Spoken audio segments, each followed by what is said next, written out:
Salam alaikum, salam barakatuh. Bienvenue dans votre chaîne de mathématiques. Nous continuons notre chapitre sur les limites. Nous sommes arrivés au prolongement de continuité. C'est pour la troisième vidéo consacrant cette vidéo à le prolongement par continuité. On continue nos exercices. Pour cela, on va traiter 4 exercices. Le premier, soit la fonction g définie par g de x égale 3x carré plus 5x plus 2 sur la valeur absolue de x carré moins 1 moins la valeur absolue de x plus 1. La première question, c'est on va déterminer le domaine de définition de G. Deuxième chose, on va vérifier est-ce que G admet-elle un prolongement de continuité au moins 1. Voilà. Donc, on aura x appartient à d de G, x appartient à d de G, ceci équivalent à un dénominateur différent de 0. Valeur absolue, x carré moins 1, moins valeur absolue de x plus 1, différent de 0. Voilà, c'est ça. Maintenant, on va se poser, on va vérifier, lorsque x égale les valeurs pour que le dénominateur est égal à 0, plus 1 égale 0, ceci est équivalent à valeur absolue de x plus 1, c'est une identité remarquable, facteur de x moins 1, moins valeur absolue de x plus 1 égale 0. On sait parfaitement que valeur absolue de A fois B égale valeur absolue de A fois valeur absolue de B. Donc on va l'appliquer ici. On aura valeur absolue de x plus 1, facteur de valeur absolue de x moins 1, moins valeur absolue de x plus 1 égale 0. On va mettre x plus 1 en facteur, ceci est équivalent à valeur absolue de x plus 1, facteur de valeur absolue de x moins 1, moins 1 égale 0. Ceci est équivalent à x plus 1, valeur absolue de x plus 1 égale 0, ou valeur absolue de x moins 1, moins 1 égale 0. C'est ça. Donc,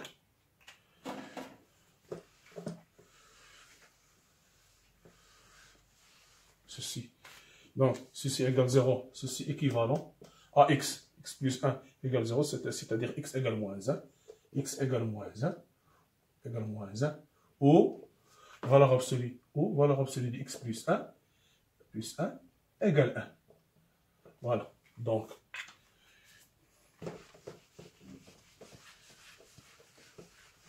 ceci est équivalent. X égale moins 1 ou x plus 1,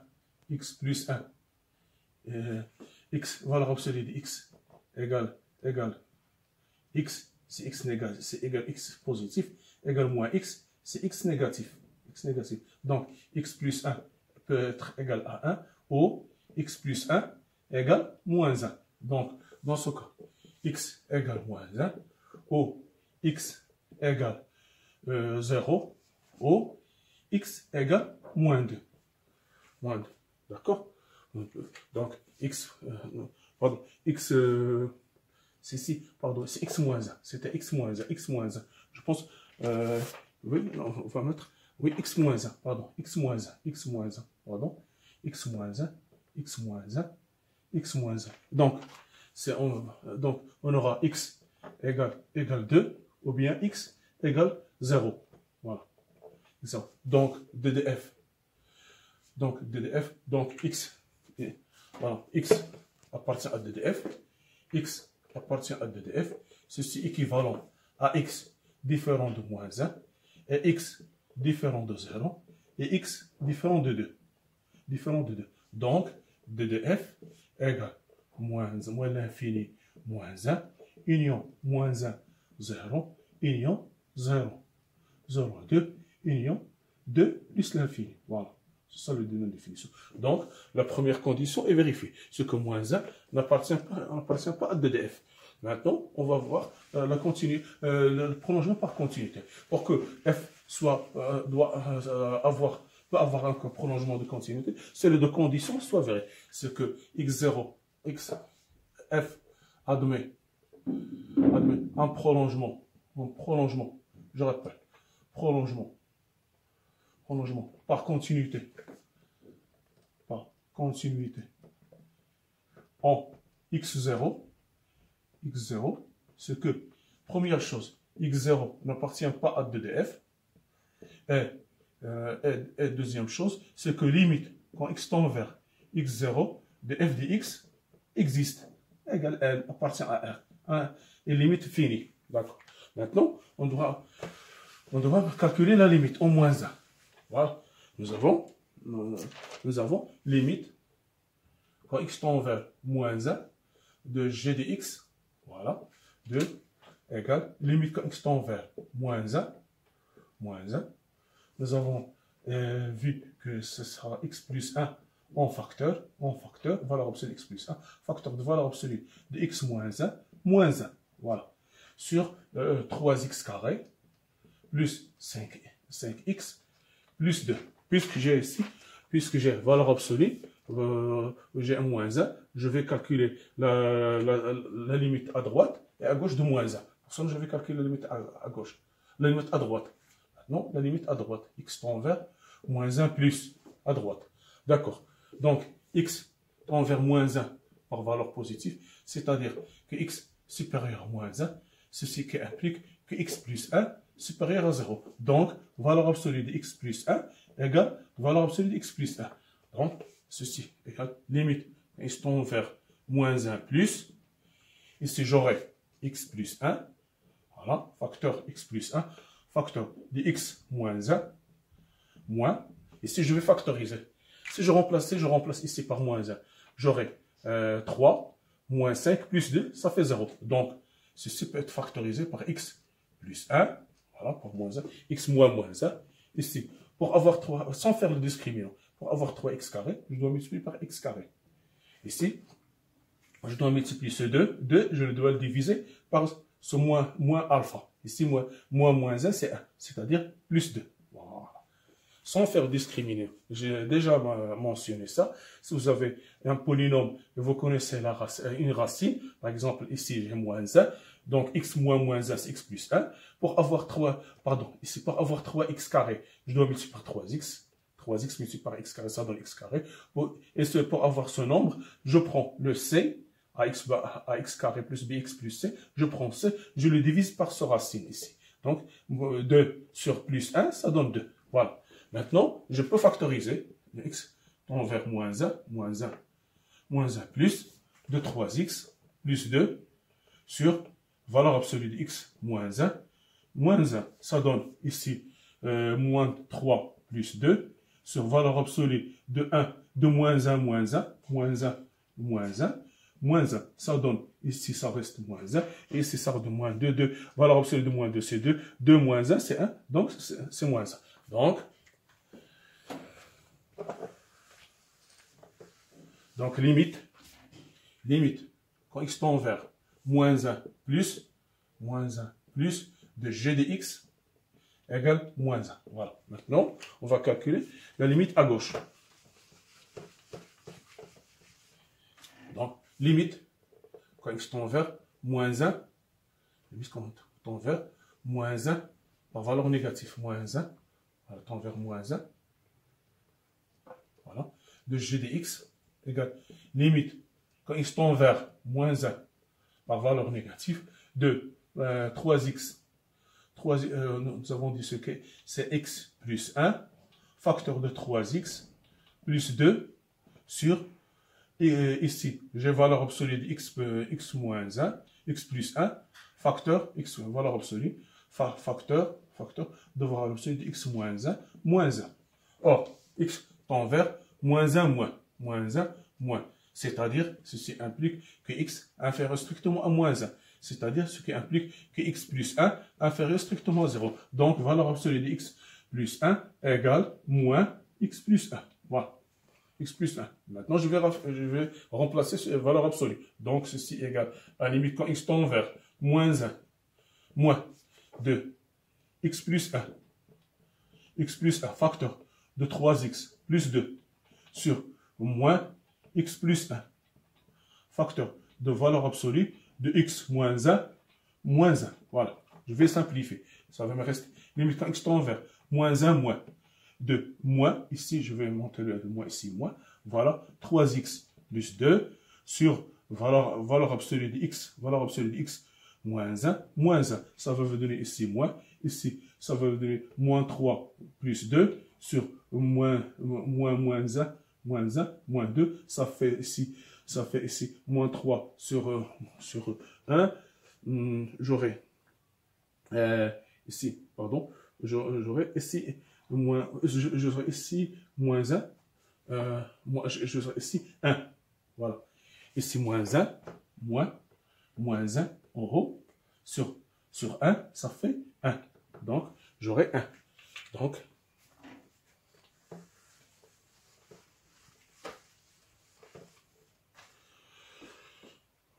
limite quand x tend vers moins 1, moins de g de x égale 1. Vous voyez bien.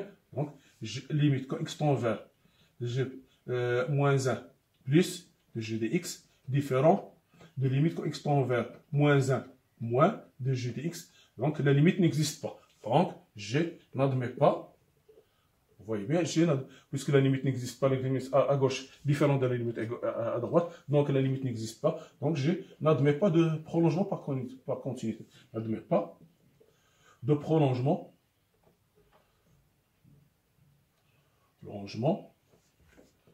par continuité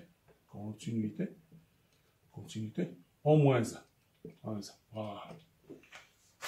Vous voyez bien. Maintenant, on passe à l'exercice 2. Exercice 2, voilà, nous avons limite. Alors voilà, nous avons la fonction exercice 2. F est définie par f de x égale x à la puissance n moins a à la puissance n sur x moins a. Avec a appartient à r et n appartient à n. Voilà. Maintenant, on demande de montrer que f admet un prolongement par continuité. On voit très bien que ici, que le dénominateur doit être différent de 0. Donc a, la première des choses, a n'appartient pas à DDF. Appartient à DDF. DDF, ici c'est DDF, c'est visible, DDF c'est R moins le singleton A. Voilà. Singleton A. Donc, la première condition vérifie. Maintenant, on va calculer limite quand x tend vers A, de f de x, qui est égal limite quand x tend vers A, de x à la puissance n, moins a à la puissance n, sur x moins a. Voilà. Alors, je veux vous rappeler une formule très importante. Si nous avons x à la puissance n, moins a à la puissance n, ceci est égal à x moins a, facteur de sigma de k égale 0 à n moins 1, de x à la puissance n moins 1 moins k, a à la puissance k. Voilà, c'est une formule, c'est une identité. Voilà, si vous avez x à la puissance n, moins a à la puissance n, ceci est égal à x moins a, sigma, c'est-à-dire, ceci est égal à x moins a, facteur de x à la puissance n-1 plus x à la puissance n-2 fois a plus x à la puissance n-3 fois a au carré jusqu'à xa n-2 plus a à la puissance n-1. Voilà, n à la puissance n-1. Donc, ceci, je vais remplacer dans cette quantité par celle-là. L'astuce de ce problème, c'est que vous devez connaître cette formule. Retenez bien, c'est très utile dans le calcul. Maintenant, ceci va donner limite quand x tend vers a, de x à la puissance a, facteur de x à la puissance n-1, plus x à la puissance n-2 fois a, plus x à la puissance n-3 fois a au carré, jusqu'à x a à la puissance n-2, plus a à la puissance n-1, sur x à la puissance a. Sur x à la puissance a. X à la puissance a. Je vais factoriser. Voilà. Je vais factoriser. J'aurai limite quand x tend vers a de, il me reste seulement x à la puissance n-1 plus x à la puissance n-2 fois a plus x a à la puissance n-2 plus a à la puissance n-1. D'accord. En remplaçant par a, j'aurai j'aurai ici a à la puissance n moins 1, plus a à la puissance n moins 1, plus a à la puissance n moins 1. J'aurai combien de n? J'aurai, j'ai ici n moins 1, ici x à la puissance 0, c'est-à-dire n moins 1, moins 0, plus 1, le nombre de termes. n moins 1 le premier, moins le dernier, moins 0, n moins 1, c'est n moins 1, moins 0, plus 1, ça donne n. Donc ceci égale a à la puissance n, et ceci va donner n fois a à la puissance n moins 1. Voilà.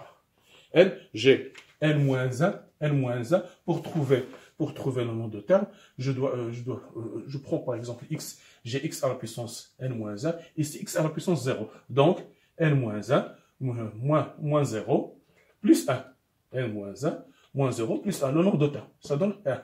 Ça donne n. Donc, j'ai n fois n moins 1. n moins 1 fois n fois. A à la puissance n moins 1, n fois.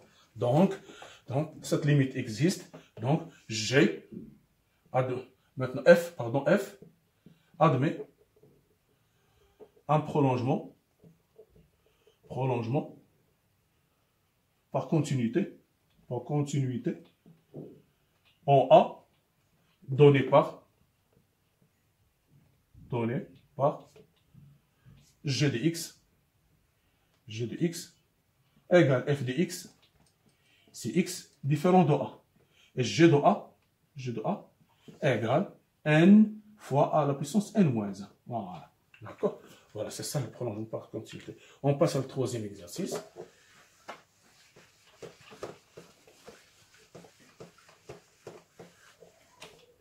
Exercice 3, j'ai f de x, soit la fonction x', fois la fonction f définie par f de x égale sinus de pi fois racine de cosinus x sur x. Voilà. Maintenant, x n'appartient pas, x0 égale 0. Donc, 0 n'appartient pas de domaine de définition. Voilà, la première condition est vérifiée. 0 n'appartient pas à DDF. N'appartient pas. Maintenant, on doit calculer la limite. Limite, quand x tend vers 0 de f de x égale limite, quand x tend vers 0, de sinus de pi fois racine de cosinus x sur x. Voilà. Si je remplace, j'aurai ici cosinus 0, c'est 1.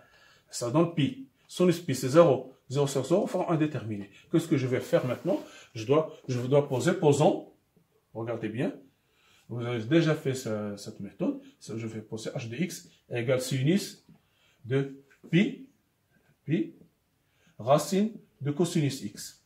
Donc, ceci peut s'écrire. Donc, ceci limite quand x tend vers 0 de h de x moins h de 0 sur x moins 0. C'est quoi? C'est la forme de dérivée, c'est le nombre dérivé. C'est h' de x en remplaçant x par 0, h' de 0. Je dois calculer h' de x. H' de x égale sinus de pi fois racine de cosinus x, le tout prime. Donc, c'est G f rangé f de range G prime, c'est c'est G prime fois f de G de x, f de G, f rangé, f prime rangé. C'est G prime fois f prime rangé. Donc, je dois dériver l'intérieur, puis multiplier par je vais dériver le sinus, le premier, c'est l'intérieur, je vais le dériver, puis je dérive le sinus en remplaçant par cette quantité. Voilà, je vais exprimer. Maintenant, donc, sinus de racine de pi, cosinus, racine de cosinus x, prime, ceci ça va vous donner, je vais effacer, ça va pi racine de cosinus x prime fois la dérivée de sinus. Voilà sinus, voilà le cosinus. La dérivée de sinus, c'est cosinus. C'est mon sinus. La dérivée de sinus, c'est cosinus. Donc, fois cosinus de pi fois racine de cosinus x. Fois racine de cosinus x. La dérivée racine de f. La dérivée de racine de f. C'est f' sur 2 racine de f. Voilà. Donc, j'aurai ici, pi c'est une constante, je vais le faire sortir, la dérivée de cosinus prime sur 2 racine de cosinus x. Cosinus x. Maintenant, fois cosinus de pi racine de cosinus x. Voilà. Dérivée de sinus, c'est moins sinus. Ça va donner moins pi sinus x sur 2 racine de cosinus x fois cosinus de pi racine de cosinus x. D'accord. Voilà, c'est h'. C'est h'. Voilà h'. Donc, c'est h' de x. Donc, h' de 0. Ça va devenir ici moins pi fois 0 sur 2. Ici, ça va devenir de 0. Ça va devenir cosinus de pi, c'est moins 1. Ça va devenir ici cosinus de 0, c'est 1. Ça fait cosinus de pi, c'est moins 1. Cosinus de pi, c'est moins 1. Donc, le tout va donner 0. 0 fois quelque chose multiplié ici. Donc, j'ai admis un prolongement par continuité. Donc, vous voyez bien, vous voyez ici, c'est seulement le nombre dérivé. Donc, f admet un prolongement par continuité, en 0, donné par g de x égale f de x, c'est x différent de 0, et g de 0 égale 0. Voilà. C'est ça. Maintenant, on passe au quatrième exercice. Voilà. Nous avons soit la fonction définie, soit f la fonction définie par 1 sur 5 moins x, le tout au carré, sinus, facteur de 1, moins sinus de px sur 10. x0 égale 5 sur 10. x0 égale 5. Voilà, maintenant. D'accord. Donc, x0 égale 5. Maintenant, je vois très bien que ici, le dénominateur doit être différent de 0. Donc, 5 n'appartient pas à 2df. Maintenant, je dois calculer la limite. Limite quand x tend vers 5 de f de x. Ceci va donner limite quand x tend vers 5 de 1 sur 5 moins x au carré, facteur de 1 moins sinus de pi x sur 10. Voilà. Maintenant, qu'est-ce que je peux faire? Si je remplace ici, si j'aurais 5, ça donne pi sur 2 c'est 1, 1 moins 1 c'est 0, 0 sur 0, forme indéterminée. Donc, je dois faire un changement de variable. P égale 5 moins x. Ceci tend vers 0, quand x tend vers 5. Si je remplace x par 5, j'aurai 0. Donc, ceci implique que x égale 5 moins t. Voilà. Donc, j'aurai limite tend t vers 0. Ici, j'aurai 1 sur t au carré. Maintenant, ici, t au carré. Ici, j'aurai 1 moins sinus de pi, pi sur 10, facteur de 5 moins t. Voilà. Donc, si c'est égal, limite quand t tend vers 0, de 1 sur t au carré, facteur de 1 moins sinus 5 pi sur 10, moins pi t sur 10. Voilà.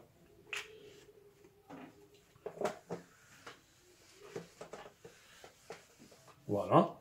Donc, on aura t tend vers 0, ici 1 sur t au carré, facteur de 1, moins sinus pi sur 2, moins pi t sur 10. Voilà. D'accord. Or, sinus pi sur 2 moins alpha égale cosinus alpha. Donc, j'aurai ici, limite, quand t tend vers 0, de 1 moins cosinus moins cosinus de pi t sur 10 sur t au carré. Alors, maintenant, je dois, pour avoir, là on sait parfaitement que limite quand x tend vers 0 de 1 moins cosinus x sur x au carré égale 1,5. Voilà, maintenant, mais le problème c'est si j'ai p sur 10 et j'ai t, et donc je dois avoir pi sur 10. Donc, qu'est-ce que je peux faire? Limite, quand t tend vers 0, de t, je dois multiplier ici, voilà t, voilà t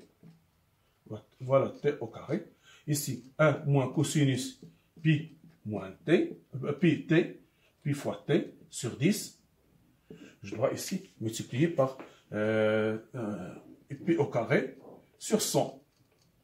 Ici, pi au carré sur 100. Voilà, pour ce que je puisse, limite constant t tend vers 0, de 1 moins cosinus pi t sur 10 sur t, pi t sur 10 au carré. Donc, je peux faire poser ça h, quand x tend h, je peux poser ça h, donc ça tend vers 0, et j'aurai la formule usuelle, la limite usuelle. Donc j'aurai ici h égale t, pi t sur 10 tend vers 0 quand t tend vers 0. Donc j'aurai limite quand h tend vers 0 de 1 moins cosinus h sur h au carré fois pi au carré sur 100.